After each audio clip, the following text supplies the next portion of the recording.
5 years later, Dr. Kyung-ho Park stood at the podium of the Seoul Interspecies University, looking out at an audience that would have been impossible to imagine just a decade before. Human students sat beside Kethmori scholars, their crystalline forms shifting colors as they absorbed the lecture. Representatives from 6 other species occupied the back rows, beings who had emerged from hiding once word spread that the devourer was gone. The galaxy, it turned out, had been holding its breath for a very long time. Today, we'll discuss the linguistic challenges of first contact, Kyung-ho began, his voice carrying to the mixed audience through both sound waves and mental transmission. As you know, the universal translator we developed with our Kethmori colleagues has made communication possible between species with completely different sensory systems. A young human student raised her hand. Professor Park, is it true that you were the first person to detect the alien signal? Kyung-ho smiled. The question came up in every class. Yes, though I almost missed it entirely. The signal was so weak, buried so deep in cosmic background noise, that it took months to recognize it as artificial. What made you keep looking? Asked a Kethmori student, its mental voice tinged with curiosity. Stubbornness, mostly. The audience laughed. Humans and aliens alike had learned to appreciate human humor. But also hope. Humanity had been searching for signs of intelligence in the universe for over a century. When we finally found something that might be artificial, we couldn't just ignore it. After the lecture, Kyung-ho walked across the university campus that had once been the Seoul Deep Space Communication Array. The old radio telescope still pointed skyward, but now they were surrounded by buildings housing the most diverse academic community in the galaxy. The integration hadn't been easy. When the Daehan returned to Earth with 400 Kethmori refugees, humanity faced its first real test of interspecies cooperation. Housing, food, communication, cultural differences, every aspect of daily life required negotiation, but they had made it work. The same stubborn creativity that led humans to answer an alien distress call proved invaluable in creating a functioning multi-species society. Kyung-ho's communicator chimed with an incoming message. Captain So-young Jang's face appeared on the small screen, transmitted from the orbital shipyard where she now oversaw construction of Earth's growing fleet. Kyung-ho, she said, her expression serious, we've received another signal. His heart skipped a beat. The devourer? No, nothing like that. This one's different. It's a greeting from a species calling themselves the Moran. They detected our faster-than-light signatures and want to establish contact. Kyung-ho felt a familiar mix of excitement and trepidation. In the 5 years since the Daehan's return, 3 other species had made contact with Earth. Each first meeting brought new challenges and new opportunities. How far away are they? He asked. About 6 months' journey. We're organizing a contact mission. Interested in going back to work? Kyung-ho looked around at the peaceful campus, at the students of a dozen different species learning to understand each other. It was good work. Important work. But somewhere in the galaxy, strangers were reaching out across the void, hoping for an answer. Send me the details, he said. That evening, Kyung-ho attended a memorial service at the Unity Memorial, the monument built to honor those who had died in humanity's first interstellar war. Chief Petty Officer Kyung-soo Lee's name was carved in crystalline letters that caught and reflected light in patterns that hurt the eye but warmed the heart. The service was conducted in the traditional Kethmori manner, a sharing of memories that created a collective experience of the person being honored. Through the mental link, participants experienced Kyung-soo's childhood in Busan, his excitement at being selected for the deep space mission, his final moments in the reality fracture, as he manually regulated systems that existed in 6 dimensions. Simultaneously, he saved us all, Scholar Zathara observed, its elderly form now a permanent resident of Earth. Not just his own species, but every species in the galaxy. The devourer would have continued its work indefinitely if not stopped. After the service, Kyung-ho walked home through the streets of New Seoul. The city had grown around the university, becoming a model of interspecies cooperation. Human architecture blended with Kethmori crystal gardens, and the modular structures preferred by the insectoid Villani traders. Children of different species played together in parks designed to accommodate wildly different physiologies. Human teenagers learned crystalline singing from their Kethmori classmates. Elderly Koreans taught calligraphy to beings who communicated through color changes.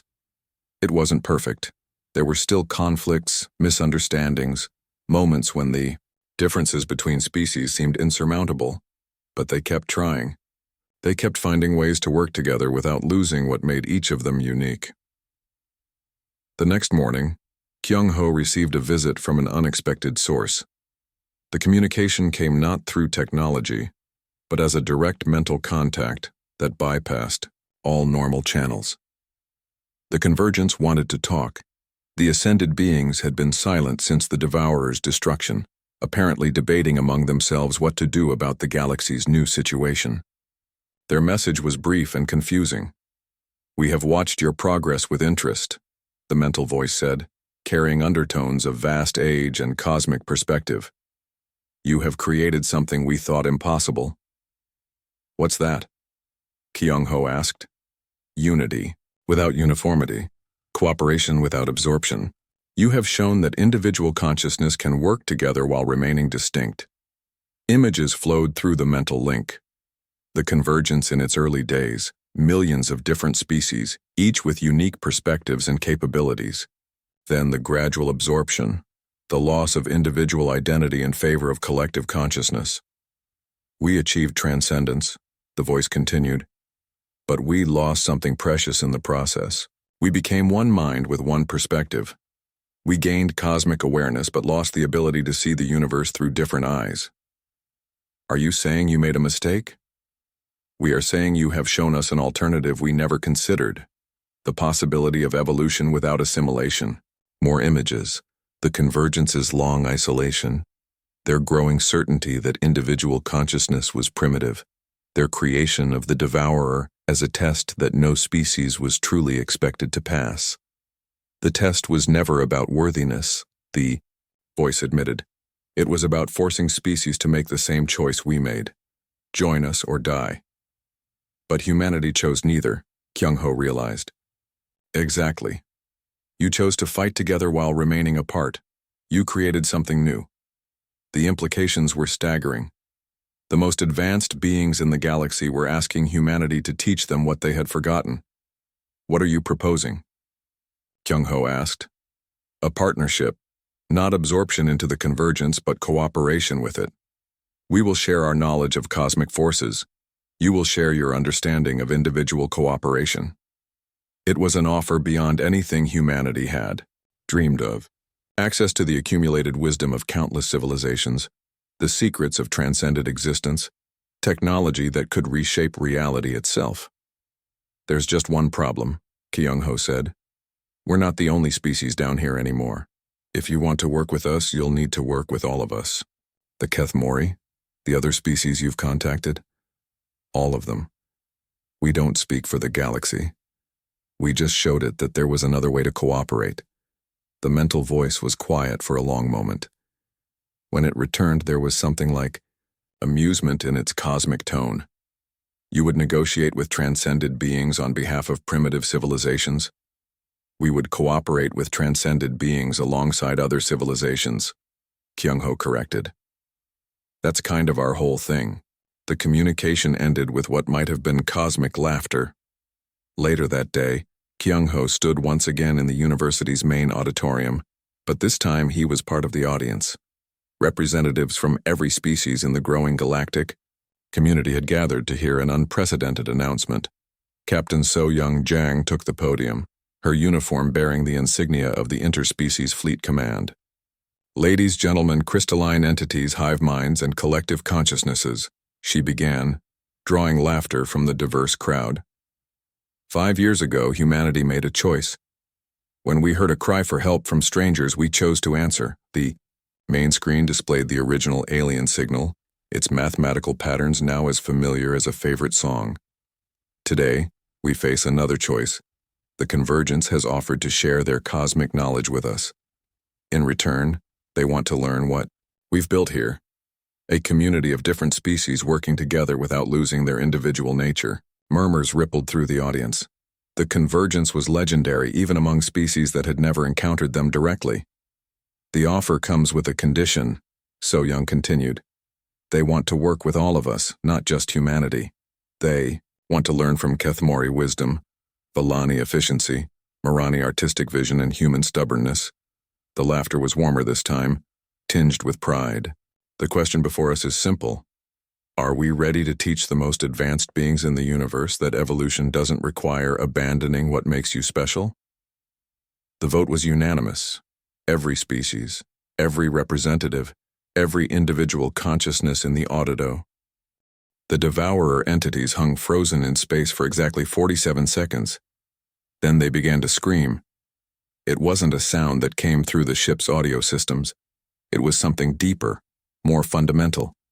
A wailing that seemed to come from the fabric of reality itself. Every person on the Dahan felt it in their bones, their minds, their souls. What's happening to them? Dr. Park shouted over the chaos on the bridge. Through the mental link, Scholar Zethara provided the answer. They're experiencing something they were never programmed to handle, cognitive dissonance on a cosmic scale. The entities were changing, their forms becoming less stable. The darkness that defined them began to flicker between states, sometimes solid, sometimes energy, sometimes nothing at all. They were ancient beings of pure logic, trying to process something fundamentally illogical. It's not working, Minho reported from Tactical. They're adapting again. Look at the readings. He was right. Even as the entities writhed in confusion, their forms were beginning to stabilize. Their vast intelligences were finding new parameters to categorize what they were witnessing. Captain, Yeonju called from engineering, I've got an idea, but it's going to require everything we've got. Tell me. The paradox confused them, but it won't stop them permanently. However, if we could create a bigger paradox, something that challenges not just their judgment protocols, but their entire existence. So Young understood immediately. You want to use the ship itself, the FTL drive. If we overload it while it's interfaced with Kethmori technology, we could create a reality fracture, a zone where the normal laws of physics don't apply. That would destroy us along with them, Yunsu pointed out. Not necessarily, Zethara interjected through the mental link. Our crystalline matrices can survive brief periods in fractured reality. We could protect some of your crew. Some? Not all. The process would require someone to manually regulate the overload sequence. They would need to remain at the interface until the very last moment. The bridge fell silent. They all understood what that meant. Someone would have to sacrifice themselves to save both species. I'll do it, Dr. Park said immediately. No, So Young replied firmly. This is my ship, my responsibility. With respect, Captain, I'm the one who understands the alien technology best, and I'm the one who got us into this mess by detecting their signal in the first place. Before So Young could argue further, alarms began blaring again. The entities are moving, Minho reported. They've resolved their confusion. They're classifying us as a threat to universal order. The devourer entities surged forward, their forms now radiating pure malevolence. They had decided that species capable of such paradoxical behavior were too dangerous to exist. All ships, evasive maneuvers, So Young ordered. Buy us time. The combined human Kethmori fleet scattered, using every trick of piloting and physics to avoid the entity's attacks. But it was like trying to outrun entropy itself. Where the devourer touched, space-time unraveled. Captain, Yeonju reported, the overload sequence is ready, but we need someone at the manual interface. So Young stood from her command chair. I said I'll do it. No. The voice came from an unexpected source. Chief Petty Officer Kyung-soo. Lee stepped forward from his position at the communications console. Permission to speak freely, Captain. Granted. You're needed here to coordinate the fleet. Dr. Park is needed to communicate with the Kethmori. Everyone else has critical systems to monitor. He smiled grimly. I'm the most expendable person on this bridge. Kyung-soo, no, Dr. Park protested. You have a family back on Earth, and they'll only survive if we stop these things here. The young officer's voice was steady despite the chaos around them. Besides, someone needs to make sure the manual controls work properly. I've been maintaining those systems for 3 years. Another impact shook the ship. The entities were getting closer. There's no time to argue, So Young said finally. Kyung-soo, are you sure about this? Yes, Captain. It's been an honor serving with you. The evacuation of the engineering section took less than 5 minutes. All non-essential personnel were moved to the crystalline shelters the Kethmori had constructed throughout the ship. These matrices could theoretically protect them from reality fractures, but the technology had never been tested under combat conditions. Dr. Park remained on the bridge, maintaining the mental link with their alien allies. Through the connection, he could feel the Kethmori ships positioning themselves around the Daehan, ready to add their energy to the overload sequence. All ships report ready, he announced. So Young opened a ship-wide communication channel. This is the captain. In 30 seconds, we're going to attempt something that has never been tried before. We're going to create a fracture in reality itself. If it works, we'll stop the Devourer permanently. If it doesn't, well, it's been an honor serving with all of you. She switched to a direct line to engineering. Kyung-soo, you still have time to get to a shelter. Negative, Captain. Someone needs to monitor the overload sequence. The timing has to be perfect. Through the mental link, the Kethmori added their own farewell, not in words, but in pure emotion. Gratitude for humanity's sacrifice, sorrow for the cost, hope that the universe would remember what they had attempted here. All ships, begin overload sequence, So Young ordered. Throughout the combined fleet, fusion reactors pushed beyond their design limits. Human and alien technologies interfaced in ways their creators never intended. The very fabric of space around them began to vibrate with impossible energies. The Devourer entities sensed the buildup and accelerated their approach, but it was too late. Reality fracture forming, Dr. Park reported, watching readings that made no physical sense. The local space-time matrix is becoming unstable. On the main screen, the void around them began to change. Colors that had no names flickered in and out of existence. Geometric shapes folded in on themselves. The laws of physics became suggestions rather than absolutes. Kyung-soo, So Young called to engineering. How are you holding up down there? Still here, Captain. The controls are responding, but I'm reading some strange effects. The manual interface is, well, it's not quite solid anymore. The reality fracture was expanding, creating a zone where normal existence became impossible. The Devourer entities, caught at the edge of the effect, began to dissolve. Not destroyed, unmade. Reduced to their component energies and returned to the cosmic background radiation. It's working, Minho shouted. The entities are being consumed by their own entropy. But the victory came at a cost. The fracture was unstable, threatening to expand beyond their ability to contain it. Someone needed to regulate the collapse sequence manually. Kyung-soo, can you hear me? So Young called. To engineering. Still here, Captain. Though I'm not entirely sure what here means anymore. His voice was strangely calm. The manual controls are working, but I think I'm existing in about 6 dimensions simultaneously. Despite everything, Dr. Park smiled.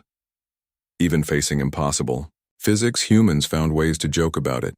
Begin collapse sequence, So Young ordered.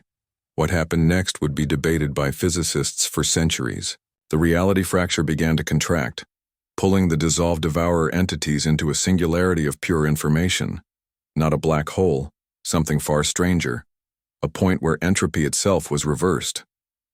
Captain, Kyung-soo's voice came through, the calm one last time, distorted by physics that shouldn't exist.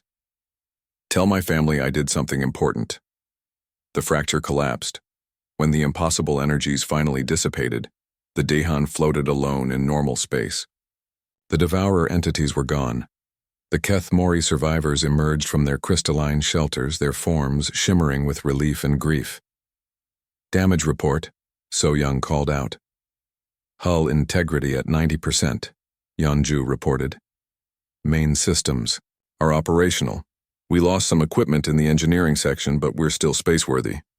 Casualties? The bridge fell silent.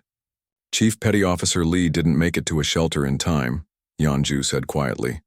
The reality fracture. There wasn't enough left to retrieve. So Young closed her eyes. They had won. They had stopped the devourer. They had saved both their species. But the cost was a young man who would never see his home again. Through the mental link, Scholar Zathara offered what comfort an alien could provide. He will be remembered, not just by your species, but by ours. His sacrifice saved countless worlds. Captain, Dr. Park called from his station. I'm receiving a transmission. It's coming from the fracture point. Impossible. There's nothing left there. I know. But the signal is definitely artificial.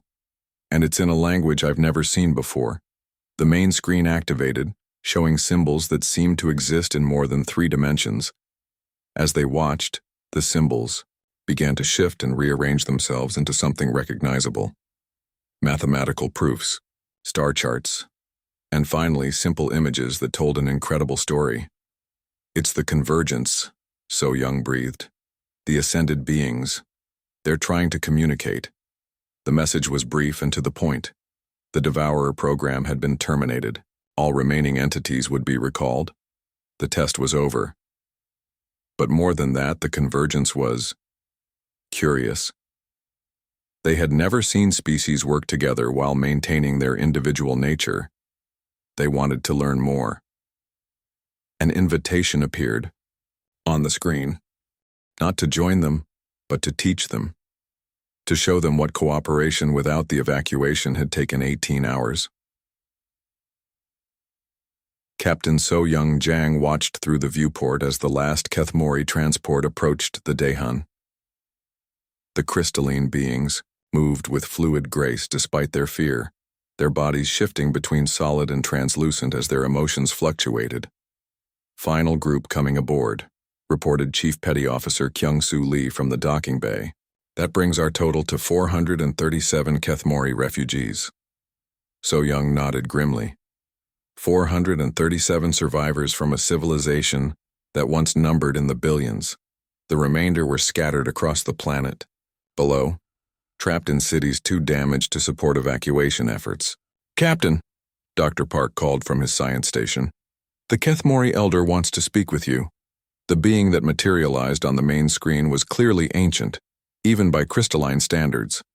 Its form was more stable than the younger Kethmori, settled into geometric patterns that spoke of vast experience and deep sadness. Captain Jang, the elder began, its mental voice carrying undertones of regret. I am Scholar Zathara, keeper of our species' memory. I must share with you the full truth of our situation, So Young braced herself. In her experience, conversations that began with phrases like the full truth rarely ended well. We were not always as you see us now, the elder continued. Once, we were part of the Convergence, a galactic alliance of species that had transcended physical existence. We shared thoughts, experiences, the accumulated wisdom of 1,000 worlds. Images flowed through the mental link. Vast networks of consciousness spanning star systems, beings of pure thought working together to solve the deepest mysteries of the universe. It was beautiful and terrifying in equal measure. But we chose to leave, Zathara continued. We valued our individual existence more than collective wisdom. We wanted to remain ourselves, not become part of something greater. That doesn't sound unreasonable, So Young replied. The Convergence disagreed. They saw our choice as a rejection of evolution itself, a step backward from perfection. The elder's form darkened. They gave us a choice. Rejoin willingly, or face judgment. The Devourer, Dr. Park said quietly. Yes. It was created as a test, a way to identify species worthy of transcendence. Those who could overcome entropy through unity would be invited to join. Those who could not would be consumed. The implications hit So Young like a physical blow. How many species have faced this test? Thousands. Over the past 1,000,000 years, the Devourer has visited every star system with intelligent life. Most species are consumed within days. A few manage to fight long enough to prove their worth. And then, they are given the choice. join the convergence, or die fighting. So Young felt her blood run cold. Has anyone ever refused and survived? Zethara's form flickered with what might have been hope or despair. No, you would be the first. The bridge fell silent as the crew absorbed this information. They weren't just fighting to save the Kethmori. They were fighting to prove that individual existence had value, that species could cooperate without losing their identity. There's something else, the Elder continued. The Devourer has been dormant for centuries. Your response to our distress call awakened it. By coming here, you triggered the next phase of its judgment cycle. Meaning? Minho asked from his tactical station. Meaning it will not stop with us. It will follow your trail back to Earth. Your entire species will face the same choice we did. The weight of that statement settled over the bridge like a suffocating blanket. By trying to help strangers, humanity had doomed itself to the same test. Unless, Zethara added, we can find a way to stop it here. So Young straightened in her command chair. Tell us what you know about its weaknesses. The Devourer exists partially outside normal space. It feeds on organized energy, life, consciousness, technological systems. Direct attacks only make it stronger. Then how do we fight it? The same way entropy is fought everywhere in the universe. Through cooperation. Through the creation of order from chaos. The Elder's form brightened. Your species has something the Devourer has never encountered before. What? The ability to work together without becoming the same thing. The convergence achieves unity through absorption. All thoughts become one thought. But your crew, working with us, creates harmony while maintaining individuality. This confuses the Devourer's judgment protocols. Chief Engineer Yeonju looked up from her console. Captain, I've been analyzing the technical data the Kethmori provided. I think I understand what they're suggesting. Explain. The Devourer operates on predictable patterns. It expects species to either fight alone and be consumed, or surrender and be absorbed. But if we can coordinate our attacks with the Kethmori, while maintaining separate command structures, separate technologies, separate ways of thinking, we create a paradox, Dr. Park finished. Unity without uniformity. Exactly. The Devourer won't know how to classify us. Its programming might malfunction. So Young considered this. It was the longest of long shots, but it was the only shot. They had. How long until the Devourer realizes we're here? She asked. As if in answer to her question, alarms began blaring throughout the ship. Multiple contacts approaching from high orbit, Minho reported. The entities around the planet are moving toward us. The main screen filled with darkness, not the absence of light, but something actively hostile to illumination. Shapes that hurt to look at directly, moving with purpose and terrible intelligence. All hands to battle stations, So Young ordered. This is not a drill. We are about to engage hostile entities of unknown capability. Our mission is simple. Prove that individual species can work together without losing what makes them unique. Throughout the ship, human and Kethmori crew members took their positions. The aliens had been quickly integrated into the ship's systems, their crystalline forms interfacing directly with the computer networks. It was the first true human-alien collaboration in history, and it might be the last. Captain, reported Sensor Officer Jamin Kim, I'm reading massive energy buildup from the approaching entities. Whatever they're planning, it's big. Weapons. Status? Modified systems are online, Yeonju reported, but I still can't guarantee they'll work as designed. Then we'll find out together. All ships, this is Captain Jang of the Daehan. We are engaging the enemy. The battle began with silence. The Devourer entities didn't announce themselves or make demands. They simply began the process of consumption. Reality around the Daehan started to fade. Colors became less vibrant. Energy readings dropped. The very fabric of space-time seemed to grow thin. They're draining the fundamental forces, Dr. Park reported in amazement. They're actually eating physics itself. Return fire, So Young ordered. The Daehan's modified weapon systems came online. firing beams of coherent energy that had been designed according to alien mathematics. But instead of targeting the devourer entities directly, the beams created interference patterns in space itself. At the same moment, Kethmori ships emerged from the planet below. Their weapons were completely different, crystalline constructs that sang with harmonic frequencies, but they aimed for the same interference patterns the human weapons were creating. The result was chaos. Two completely different technologies, operated by two completely different species, with two completely different ways of thinking, somehow worked together to create something neither could achieve alone. The interference patterns resonated with each other, creating standing waves in the fabric of reality itself. The devourer entities, caught in the intersection of these waves, began to flicker. "It's working," Yeonju shouted. "The paradox is disrupting their coherence." But their celebration was premature. The devourer entities began to adapt, their forms shifting to accommodate the new threat. Within minutes, they had developed immunity to the interference patterns. "They're learning," Zethara warned through the mental link. "You have perhaps 10 minutes before they develop complete countermeasures." So Young's mind raced. 10 minutes to do the impossible. 10 minutes to defeat entities that had consumed thousands of civilizations. "All ships, new targeting solution," she ordered. "We're not trying to destroy them.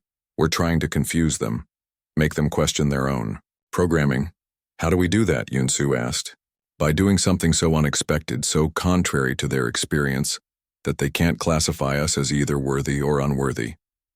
So Young took a deep breath and gave the order that would either save both their species or doom them to a fate worse than death. "All ships, all weapons, target ourselves." The bridge crew stared at her in shock. "Captain?" Minho asked carefully. "You heard me. Human ships target Kethmori vessels, Kethmori ships target us. But coordinate the timing so that our defensive systems activate simultaneously. We're going to attack each other and defend each other at exactly the same moment." Inwao was insane. It was paradoxical. It was the most human idea anyone had ever had. And as the weapons fire began to fly between human and alien ships, each blast perfectly timed to trigger defensive responses rather than cause damage, the devourer entities froze in complete confusion. They had been programmed to judge species based on their response to the test of entropy. But no species had ever responded by simultaneously attacking and protecting. 2 years had passed since humanity answered the call. 2 years of the most intense scientific collaboration in human history. Every nation contributed what they could. Money, materials, brilliant minds, and desperate hope. The result stood gleaming in Earth orbit. The Daehan, humanity's first faster-than-light starship. Captain So Young Jang floated in the ship's command center, reviewing the final systems checks. At 42, she was the youngest person ever to command a deep space mission. But she was also the best pilot humanity had ever produced, with reflexes honed by 15 years of flying experimental aircraft. "Final crew report," she called out to her bridge team. "Navigation systems optimal," replied Lieutenant Commander Yunsu Park, her second in command. The alien mathematics had made faster-than-light navigation possible, but it was still terrifyingly complex. One small error could drop them anywhere in the galaxy or nowhere at all. "Life support green across all decks," reported Chief Engineer Yeonju Han. The ship was designed to support a crew of 50 for up to 5 years. It would need every day of that capability. "Science station ready," said Dr. Kyung-ho Park, now serving as the mission's chief xenolinguist. He had spent the past 2 years studying every detail of the alien transmission. If anyone could communicate with the beings who sent the signal, it was him. "Tactical systems online," announced Min-ho Song, the mission's military advisor. Nobody wanted to think about why they might need weapons, but the alien images had made clear that something dangerous stalked the galaxy. So Young took a deep breath. "All stations report ready for departure. Initiating FTL drive sequence." The next few minutes would determine humanity's future. Either the alien technology would work, carrying them across impossible distances to help dying strangers, or it would tear their ship apart in the attempt. "Drive charging," Yeonju announced. Throughout the ship, a low hum began to build. The experimental fusion reactors pushed more power through systems that still seemed like magic to human engineers. "Helm, plot course for target system," So Young ordered. "Course laid in, Captain." Yoonsu's voice was steady, but her hands trembled slightly on the controls. "All hands prepare for FTL jump." The universe twisted. Reality folded in ways human minds weren't equipped to understand. For one impossible moment, the Daehan existed, everywhere and nowhere simultaneously. Stars became lines of light stretching to infinity. Time moved backward and forward at once. Then, with a sensation like falling upward, they emerged into normal space. "Jump complete," Yoonsu reported, her voice shaky. "Initiating sensor sweep." The main screen flickered to life, showing their new location. They had traveled further than any human in history, further than most humans could even imagine. They were alone in an alien star system, millions of light years from home. "My God," whispered Dr. Park, staring at the sensor readings. It worked. It actually worked. But their celebration was short-lived. The system they had arrived in was not what they expected. According to the alien transmission, this should be a thriving star system with multiple inhabited worlds. Instead, they found darkness. 2 of the system's 5 planets were completely gone. Not destroyed, gone. Empty spaces where worlds should have been, marked only by scattered debris and gravitational anomalies. "Life signs on the 3rd planet," reported sensor operator Jaemin Kim. "But they're faint. Whatever happened here, it happened recently." So Young ordered a course toward the surviving inhabited world. As they approached, the extent of the destruction became clear. Cities that once gleamed with bioluminescent beauty were now dark ruins. Oceans had turned black. The very atmosphere seemed sick. "Captain," Minho called out from his tactical station, "I'm detecting massive energy signatures in high orbit. Whatever did this might still be here." The main screen shifted to show the planet's orbital space. At first, it looked empty. Then the computer enhancement kicked in, revealing shapes that hurt to look at directly. Vast entities of pure darkness, feeding on the planet's energy like cosmic parasites. "That's it," Dr. Park breathed. "That's what they were running from." Before anyone could respond, their communication system crackled to life, not with radio signals, but with something far more sophisticated. Images flooded their screens, not transmitted through space, but somehow projected directly into their minds. A crystalline being appeared on the screen, its form shifting between geometric patterns and almost humanoid shapes. When it spoke, the words seemed to bypass their ears entirely, appearing as pure meaning in their consciousness. "You came," the being said, its mental voice filled with wonder and despair. "You actually came." Dr. Park stepped forward. "We received your transmission. We came to help." The alien's form flickered with what might have been laughter or tears. "Help? Look around you, young species. This is what help looks like when it arrives too late." Through the mental link, images flooded their minds. The history of the Kethmori civilization, their beautiful crystalline cities, their peaceful exploration of nearby star systems. And then the arrival of the Devourer, entities of pure entropy that consumed entire worlds, leaving nothing but empty space behind. "We were part of something greater once," the alien continued. "The convergence, a joining of minds across the galaxy. But we chose to remain individual, to keep our physical forms. The convergence did not approve. More images, a vast network of consciousness spanning thousands of star systems, beings of pure thought and energy, having transcended physical existence, and their judgment on species who refused to join them. The Devourer is their tool," the Kethmori explained. "A test. Join the convergence willingly, or be consumed by entropy. We chose poorly." So Young exchanged glances with her crew. This was far beyond what they had expected. They had come to rescue a dying civilization, not to confront cosmic entities that judged entire species. How many of you are left? She asked. Few, perhaps 1,000, scattered across our remaining cities. Our evacuation ships were destroyed before they could escape the system. We can take some of you with us, So Young offered. Our ship has limited capacity, but no. The alien's response was immediate and firm. You don't understand. By coming here, by responding to our signal, you have been marked. The Devourer knows about your species now.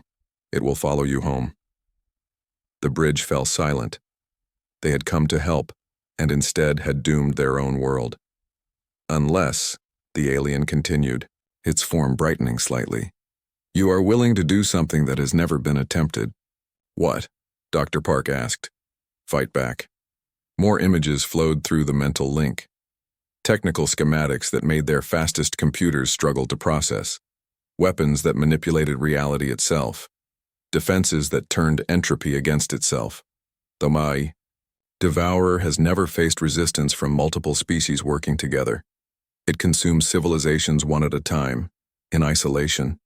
But if two species working in what you call chaotic harmony were to coordinate their efforts, the implications were staggering. The aliens were proposing an alliance between their species and humanity, not just to evacuate survivors, but to actually fight back against entities that had consumed entire worlds. It's suicide, Minho said quietly. No. So Young replied, studying the alien technical data. It's the only chance either of our species has.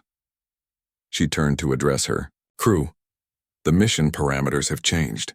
We're no longer here just to evacuate survivors. We're here to make a stand. Captain, Yunsu protested. We don't have the firepower to fight those things. Our weapons weren't designed for this kind of combat. Then we'll have to get creative, So Young said. Yeonju, can you integrate these alien technical specifications with our systems? The chief engineer studied the data streaming across her screen. Impossible mathematics, physics that shouldn't work, engineering concepts that made her head hurt. It'll take time, she said finally. And we'll need to completely rebuild our weapon systems, plus I can't guarantee the ship will survive the modifications. How long? 72 hours. Maybe less if we work around the clock. So, Young nodded. Do it. Dr. Park, work with our new allies on coordinating our defense strategies. Minho, start planning attack patterns for enemies that exist partially outside normal space. Captain, the Kethmori interrupted, there is something else you must know. The Devourer learns from each encounter. It will adapt to whatever weapons you create. You will have one chance and one chance only. Then we'd better make it count, So Young replied. As the crew dispersed to their tasks preparing for a battle that would determine the fate of both species, the alien provided one final piece of information. Your species designation in our records, it said, is the unlikely ones. We chose that name because you were the only species to answer our distress call. Every other civilization we contacted either ignored the signal or fled in the opposite direction. Why? Dr. Park asked. Because responding to cries for help from strangers is considered a sign of evolutionary failure. A species that wastes resources on non-relatives should be eliminated by natural selection. The alien's form seemed to smile, an expression that translated strangely through the mental link. We are very glad your species failed to evolve properly. As the Daehan began its desperate preparations for an impossible battle, its crew worked with the United Nations building in New York had seen many historic moments, but nothing quite like this. Representatives from every nation on Earth sat in the main assembly hall, all staring at the same impossible data. The alien signal played on screens throughout the room, mathematical proofs, star charts, images of destruction that made even hardened military officials uncomfortable. And always, at the end of each transmission cycle, the same message. Help us. Please. Ye-Jin Choi adjusted her glasses and looked down at her notes. As South Korea's representative to the UN Space Committee, she had been living this nightmare for 2 weeks now. Ever since the signal had been confirmed by every major observatory on the planet. The debate had been raging for hours. Most nations wanted to maintain complete radio silence. Don't respond. Don't acknowledge. Don't give away Earth's position to whatever was hunting intelligent species across the galaxy. It was the smart choice, the safe choice, the coward's choice. The chair recognizes the delegate from Russia, the Secretary General announced. Ambassador Petrov stood slowly. My government's position remains unchanged. This signal, if genuine, represents the greatest threat humanity has ever faced. We must not compound that threat by advertising our presence to hostile forces. Murmurs of agreement rippled through the assembly. The European Union had voted the same way. So had China, India, and most of South America. Even the United States, despite their usual enthusiasm for space exploration, had recommended silence. Only a handful of smaller nations had voted to respond, South Korea among them. The chair recognizes the delegate from South Korea, came the announcement. Jin stood, her heart pounding. She had given thousands of speeches in her career, but none with stakes this high. The words of humanity's first response to an alien civilization would be spoken in this room, today. The only question was what those words would be. Honored colleagues, she began, her voice carrying clearly through the chamber. 2 weeks ago, we learned the most important fact in human history. We are not alone in the universe. Our neighbors are in trouble, and somehow, impossibly, they know about us. She clicked a remote, and the alien star chart appeared on the main screen. Earth's position was clearly marked. This is not a theoretical debate about first contact protocols. This is a practical question about the kind of species we choose to be. These beings are dying. They reached across impossible distances to warn us, to teach us, to ask for our help. The Chinese ambassador raised his hand. With respect, how do we know this isn't a trap? How do we know that responding won't bring disaster to our world? We don't, Jin admitted, but we also don't know that staying silent will protect us. If this hunter of civilizations is real, it already knows about Earth. Our radio and television broadcasts have been leaking into space for over a century. Our position was never secret. She advanced to the next slide. Signal analysis from the past 2 weeks showed the alien transmission growing weaker. What we do know is that someone is dying. Someone who chose to trust us with the knowledge of their existence.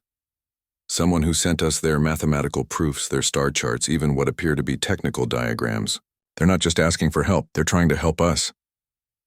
The hall grew quiet. Even the translators seemed to hold their breath. My country believes that silence in the face of suffering is not neutrality. It is complicity.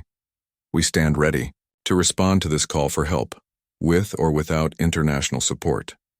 She sat down to scattered applause and many worried looks. The debate continued for 3 more hours.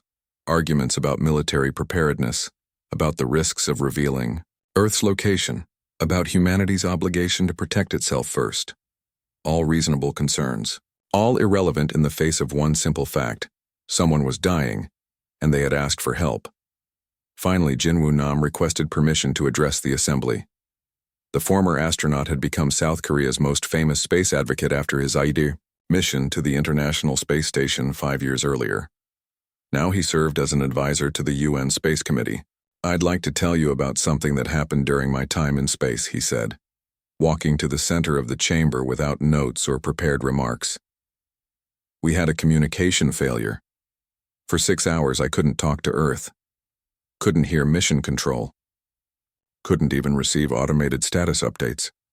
The assembly listened intently. Jinwoo's space mission was legendary. He had performed emergency repairs that saved the ISS.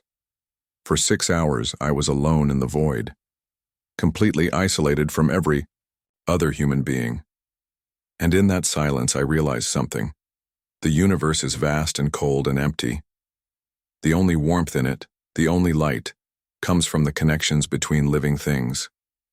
The choice to care about someone other than yourself. He gestured toward the screen displaying the alien signal. For over a century, we've been asking if we're alone in the universe. We've built telescopes, sent out messages, searched for any sign of intelligence in the cosmic dark. We've wondered what we would do if someone answered. His voice grew stronger. Well, someone answered. Not with a greeting or a threat, but with a cry for help. And our first instinct is to hide? To pretend we never heard? To let them die in silence rather than risk our own comfort? The hall was completely silent now. My friends, we've spent thousands of years telling stories about heroes, about people who risk everything to help strangers, about the courage to do what's right even when it's dangerous. Are those just stories? Or are they the map to who we want to be? He looked around the chamber, meeting the eyes of delegates from dozens of nations. This is our moment. This is when we find out what humanity really is. Are we the species that turns away when our neighbors call for help? Or are we the species that answers, no matter the cost? The vote was taken 30 minutes later. By the narrowest margin in UN history, a single vote, humanity chose to answer. The message was crafted carefully by a team of linguists, mathematicians, and philosophers. It had to be simple enough to be understood, complex enough to prove intelligence, and brave enough to represent the best of human nature. In the end, it was Jin Wu who suggested the final form. 2 words in mathematics, physics, and simple images. We hear you. We're coming. Dr. Kyung-Ho Park was given the honor of sending humanity's first intentional message to an alien species. As he typed the commands that would aim Earth's most powerful radio telescopes toward that distant point beyond Andromeda, his hands shook slightly. Are we doing the right thing? Boram asked quietly. I don't know, Kyung-Ho admitted. But it's the human thing. The transmission would take millions of years to reach its destination. By the time it arrived, the beings who sent the original signal would likely be long dead. But that wasn't really the point. The point was that when intelligent life in the universe cried out for help, humanity had chosen to answer. Around the world, people gathered around televisions and computer screens to watch the moment their species officially joined the galactic community. Children who would grow up in a universe where humans were no longer alone. Adults who would spend their lives building the technology to help distant strangers. The signal was sent at exactly midnight, Greenwich Mean Time. As the radio waves began their journey toward the stars, humanity crossed a line it could never uncross. They were no longer just Earthlings. They were neighbors.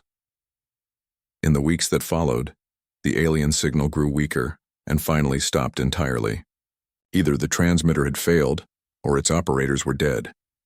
The silence was deafening, but in laboratories and universities around the world, scientists began studying the technical diagrams the aliens had included in their message. Mathematics that shouldn't exist. Physics that opened new possibilities. Engineering concepts that made faster-than-light travel seem almost achievable. They weren't just asking for help, Taejun realized one night as he studied the data. They were giving us the tools to provide it. The implications were staggering. If humanity could build the technology hidden in those mathematical proofs, they could actually reach the alien star system. Not in millions of years, but in decades, maybe less. It would require an unprecedented global effort. The combined resources of every nation on Earth. Technology that didn't exist yet. Risks that couldn't be calculated. But it was possible. As Kyung-Ho walked home through the streets of Seoul that night, he looked up at the stars with new eyes. Somewhere out there, strangers had trusted humanity with their greatest secrets. They had given Earth the key to the cosmos itself. The question now was whether humans were brave enough to use it. Behind him, the Seoul Deep Space Array continued, its silent vigil, listening for any new signals from the darkness. But the only sound from space was the familiar whisper of cosmic background radiation. The universe was quiet again, for now. The coffee had gone cold hours ago, but Dr. Kyung-Ho Park barely noticed. His eyes stayed fixed on the computer screen, watching numbers dance across the display. Strange numbers. Numbers that shouldn't exist. The Seoul Deep Space Communication Array hummed quietly around him. Most of his colleagues had gone home for the night, leaving only the skeleton crew to monitor the endless stream of data from space. Radio waves, cosmic radiation, the dying whispers of distant stars, all of it flowed through their computers like a digital river. But tonight was different. Tonight something was wrong. Kyung-Ho rubbed his tired eyes and looked at the data again. For 3 months, buried deep in the cosmic background noise, there had been a pattern, a repeating sequence of mathematical relationships that made his skin crawl. Not because they were complex, any first-year student could follow the logic, but because they were artificial. Someone or something was broadcasting from beyond the edge of known space. Still here, Park? Boram Kim walked into the control room, carrying 2 cups of fresh coffee.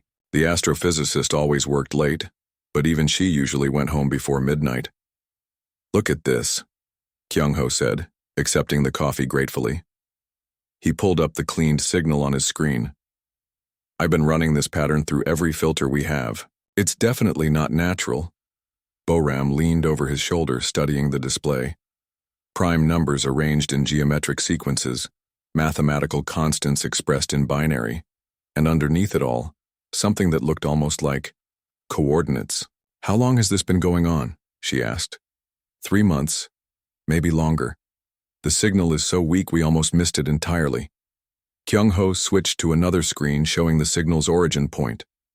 "And it's coming from way out there, beyond Andromeda." Boram went very still. "That's impossible. Nothing we know about could broadcast that far and still be detectable." "I know." Kyung-ho took a long sip of coffee. "That's why I called Taejun. He should be here soon." As if summoned by his words, Taejun Lee burst through the door. The communications specialist looked like he had run all the way from his apartment. His hair was messy and he was wearing mismatched shoes. "Show me," Taejun said without preamble. For the next 2 hours, the 3 scientists worked in focused silence. They ran the signal through every decryption program they had. They compared it to known mathematical principles. They even tried treating it like music, like code, like a child's drawing. Nothing worked. Then Boram had an idea. What if it's not trying to be clever? What if it's trying to be simple? She pulled up a basic translation program, the kind used for teaching mathematics to elementary students. Numbers became shapes. Shapes became concepts. Concepts became... "Oh no," Taejun whispered. The screen filled with images. Simple, desperate images that told a story no one wanted to hear. Stick figures running from a dark shape. Worlds being consumed by something vast and hungry. And then, at the end, a map of stars with one system circled in red. Their system. Earth's system. "It's a warning," Boram said quietly. Kyung-ho's hands shook as he worked through the rest of the transmission. More images appeared. A countdown in mathematical symbols. A plea for help written in the universal language of geometry and physics. The signal wasn't random. It was a distress call from a dying civilization. And somehow, impossibly, they knew about Earth. "We have to tell someone," Taejun said. "Tell them what?" Kyung-ho asked. "That aliens are asking for help? That something is hunting spacefaring species? That it might be coming for us next?" "Yes," Boram said firmly. "All of that." They spent the rest of the night documenting everything. Every image, every mathematical proof, every terrifying implication. As dawn broke over Seoul, they had assembled a report that would change human history. But first, they had to convince people it was real. Dr. Kyung-ho called his supervisor, then his supervisor's supervisor. Within hours, the report was climbing the chain of command in the Korean Space Agency. By afternoon, it had reached the Ministry of Science. By evening, it was on the desk of the president. The reaction was predictable. Skepticism. Demands for verification. Accusations of hoax or equipment malfunction, but the signal kept broadcasting. More scientists were brought in. The American NSA, the European Space Agency, the Chinese Deep Space Network. Every major astronomical facility on Earth turned their attention to that tiny patch of sky beyond Andromeda. They all found the same thing. The signal was real. The mathematics were sound, and the message was unmistakable.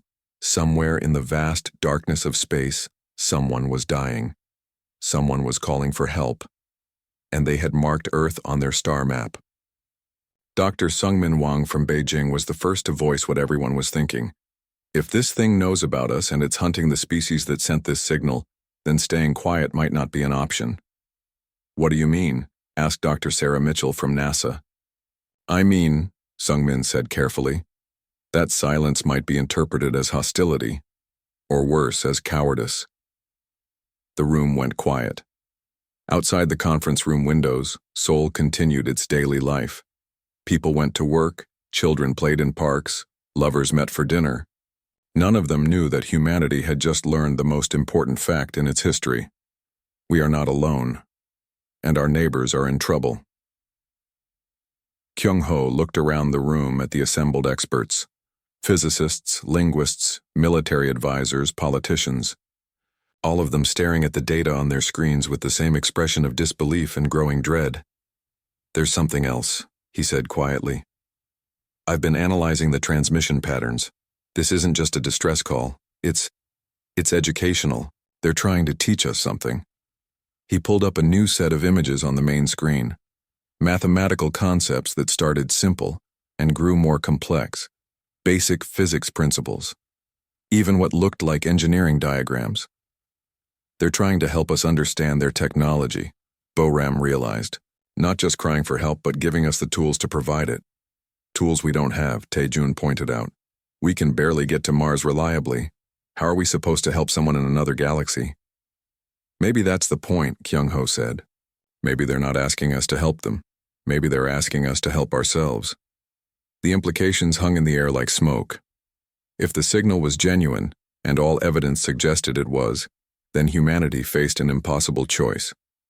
Respond to the call and risk drawing attention from whatever was hunting intelligent species, or stay silent and hope that the darkness consuming distant worlds would never notice one small blue planet orbiting an ordinary yellow star. As the meeting broke up and the experts scattered back to their respective countries, Kyung-ho remained in the conference room. The signal data played quietly on his laptop screen, numbers and images repeating endlessly, like a prayer spoken into the void. Somewhere out there, someone was dying. Someone had seen Earth's electromagnetic signature leaking into space and had chosen to warn them. To teach them. To trust them with the knowledge of their existence. The question now was simple. What kind of species was humanity? The kind that turned away when strangers called for help, or the kind that answered no matter the cost? Kyung-ho closed his laptop and walked out into the Seoul night. Above him, stars twinkled in patterns unchanged since his childhood. But now he knew the truth those stars had been hiding. Humanity was no longer alone, and soon they would have to decide what that meant.